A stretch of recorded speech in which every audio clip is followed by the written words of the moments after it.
Shalom Aleichem, bonjour à toutes et à tous. Nous avons parlé la dernière fois des deux premières étapes de purification en vue du mikvé, le bain rituel, soit le Hefsek Tahara, l'interruption de pureté, et les Sheva Nekiim, les 7 jours de propreté. Aujourd'hui, Bezrat Hashem, nous parlerons de la préparation au mikvé. Tout d'abord, il faut savoir qu'une femme qui ne s'est pas trempée intégralement dans un mikvé kasher, par intégralement j'entends totalement sans que même un seul cheveu n'ait été en dehors de l'eau, eh bien une femme comme ça est toujours considérée comme nida, même si elle n'a pas vu de sang pendant des années et qu'elle a pris même 1 millier de bains dans sa baignoire. Comme par exemple une femme ménopausée qui ne s'est pas trempée depuis ses dernières règles. Il faut savoir que l'immersion dans le mikvé est une mitzvah. Et c'est pour ça qu'il faut faire extrêmement attention à aller se tremper dès le moment venu, c'est-à-dire le soir même qui suit le 7e et dernier jour des 7 jours de propreté. C'est une mitzvah bien évidemment du fait qu'elle va permettre à accomplir la première mitzvah de la Torah qui est de procréer, mais également par le plaisir procuré aux époux qui se retrouvent. En effet, il faut savoir que satisfaire sa femme est une mitzvah de la Torah à part entière. L'inverse également. Le Zohar écrit qu'une femme qui veut, entre guillemets, punir son mari en n'allant pas se tremper, commet une faute extrêmement grave et cause par cela beaucoup de malheur dans le monde. Mais il y a une exception. Si le mari est en voyage, eh bien dans ce cas-là, la femme ne doit pas aller se tremper au mikvé. Pourquoi ? Parce que ça peut être néfaste pour elle. En effet, il écrit que ce soir-là, il y a un esprit d'impureté qui cherche à s'accrocher à elle. Et oui, c'est connu. Quand il y a une grande sainteté, eh bien la touma, l'impureté, cherche à lui nuire. Mais pas d'inquiétude, il y a une solution. Si elle est obligée pour une raison quelconque de se tremper ce soir-là, malgré l'absence de son mari, il faudra qu'elle dorme avec un enfant à côté d'elle et ensuite qu'elle place un couteau sous son coussin. Alors maintenant, à quel moment il faut aller se tremper ? Eh bien, il faudra qu'elle se trempe le soir à la tombée de la nuit et en aucun cas le jour. De toutes les manières, les mikvot sont fermés en journée. Une exception, le Shabbat, où d'après notre maître Rabbeinu Ovadia Yosef, elle devra se tremper pendant la période de Ben Hashmashot, c'est-à-dire entre le coucher du soleil et la tombée de la nuit. En Israël, ça correspond à peu près à un quart d'heure, et en France, ça peut durer beaucoup plus selon la saison. Pourquoi ? Tout simplement parce qu'il y a une interdiction de se tremper dans de l'eau chaude, voire tiède, le Shabbat. On entend par là par plus de 37 degrés à peu près.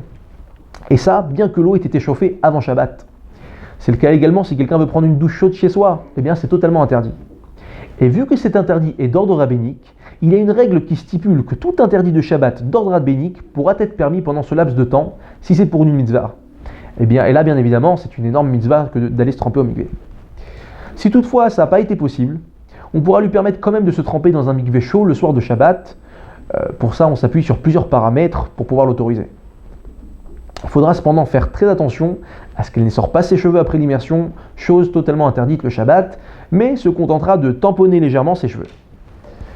Maintenant, dans le cas où il est impossible pour la femme de se tremper ni le soir même, ni le lendemain, il faudra exposer le problème à un rav compétent qui lui dira comment se comporter. Il faut savoir qu'une femme doit être au maximum discrète à propos de son immersion et n'en parler à personne, sauf il n'y a pas le choix. Comme par exemple qu'elle n'est pas motorisée et doit demander à une amie de l'y emmener. Par contre, si elle n'en parle pas, mais ça se comprend de soi, par exemple si elle prend une babysitter pour pouvoir y aller et la babysitter la voit sortir avec toute son artillerie de bain, eh bien c'est pas grave. Même chose si elle a des invités ou qu'elle-même est invitée, même si les gens sont pas bêtes et ont bien compris où elle se rend, eh bien c'est pas interdit. Mais si elle est très gênée et qu'il n'y a pas d'autre solution, alors là, si elle préfère repousser son mikvé au lendemain, elle pourra le faire à la condition que ce soit en accord avec son mari. On arrive maintenant à la préparation au mikvé.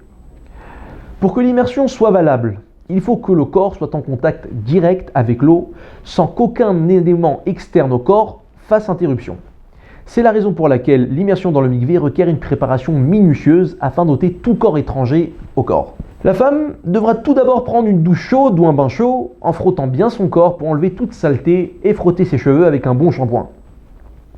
Elle fera particulièrement attention d'insister sur les parties qui sont généralement pressées, serrées, pliées ou cachées, comme les aisselles, entre les doigts de pied, sous la poitrine, entre les bourrelets du ventre ou du menton s'il y en a, ainsi que dans les orifices, comme les narines, les oreilles, la bouche, les dents, les yeux, le nombril, ainsi que les orifices intimes devant et derrière. Ensuite, après s'être bien lavée et frottée, elle doit absolument bien se peigner afin d'enlever toute éventuelle impureté et démêler ses cheveux de tout nœud. Il faut faire aussi attention à démêler les nœuds qu'il pourrait y avoir dans les autres poils du corps. Ensuite, il faudra effectuer une vérification approfondie de tout le corps et des cheveux. En général, il y a dans les mikvéot une femme préposée à cette tâche, celle qu'on appelle la balanite. Alors maintenant, à quel moment on doit effectuer cette préparation? Eh bien, le mieux, c'est de commencer alors qu'il fait encore jour et terminer après la tombée de la nuit, afin qu'elle puisse prendre son temps et se tremper juste après. Si c'est difficile pour elle, qu'elle doit s'occuper de coucher ses enfants ou tout autre empêchement, eh bien l'option qui vient en deuxième position, c'est de se préparer le soir juste avant l'immersion, mais en prenant le temps qu'il faut, de manière générale pas moins d'1 heure. Le mieux, c'est de se préparer dans le mikvé même, dans les salles de bain prévues à cet effet. Mais si elle ne se sent pas à l'aise de se préparer au mikvé, qu'elle préfère se préparer chez elle, eh bien elle pourra le faire surtout si ça lui permet de prendre plus son temps. Dans un cas où il est totalement impossible pour la femme d'effectuer cette préparation à ces moments-là, il lui sera malgré tout permis de se préparer en journée, le plus tard possible étant le mieux. Vous l'aurez bien compris, la règle est simple, rapprocher au maximum les préparations à l'immersion en ayant pris son temps de bien le faire.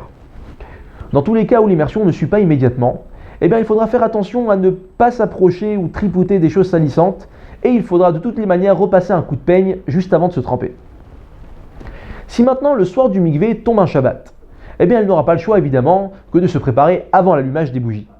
Elle devra donc bien faire attention à ce qu'elle touche et repasser juste avant un coup dans ses cheveux avec sa main, vu qu'il est interdit de se peigner le Shabbat. Si elle ne s'est pas préparée avant, elle n'aura pas d'autre choix que de repousser son mikvé au lendemain soir, vu que la préparation au mikvé requiert des actions interdites le Shabbat. Et justement, une femme qui doit se tremper Motzei Shabbat le samedi soir devra effectuer sa préparation le soir même. Mais les Ashkenazim, eux, ont pour minhag d'effectuer l'essentiel de la préparation avant Shabbat et de renouveler l'opération le Motzei Shabbat, mais de manière plus rapide. Mais il y a des cas où l'on n'a pas le choix que d'éloigner la préparation à l'immersion. Si par exemple le mikvé tombe un soir de Yom Tov qui suit Shabbat, par exemple le samedi soir ou le dimanche soir s'il s'agit du deuxième soir de Yom Tov.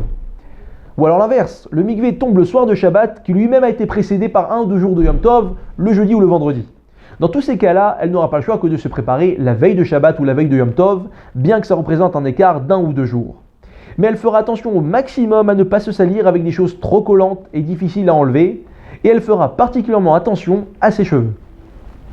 De toutes les manières, dans ces cas-là, juste avant d'aller se tremper, elle devra répéter les préparatifs qui sont permis à Shabbat et à Yom Tov, c'est-à-dire nettoyer à l'eau chaude tous les plis et orifices du corps qu'on a cités plus haut. Si c'est Shabbat, elle pourra utiliser de l'eau chauffée avant Shabbat. Ici, ça sera permis parce qu'il ne s'agit pas de se laver la totalité du corps, mais uniquement certaines parties. Et d'ailleurs, c'est même possible de chauffer cette eau pendant le Yom Tov qui a précédé le Shabbat grâce au Eruv Tafshilin. Autre solution, utiliser l'eau chauffée dans le ballon avec le soleil, le fameux Dout Shemesh en Israël. Bien évidemment, si le mikvé tombe le Yom Tov même qui suit un Shabbat, elle pourra réchauffer de l'eau à cet effet pendant Yom Tov même.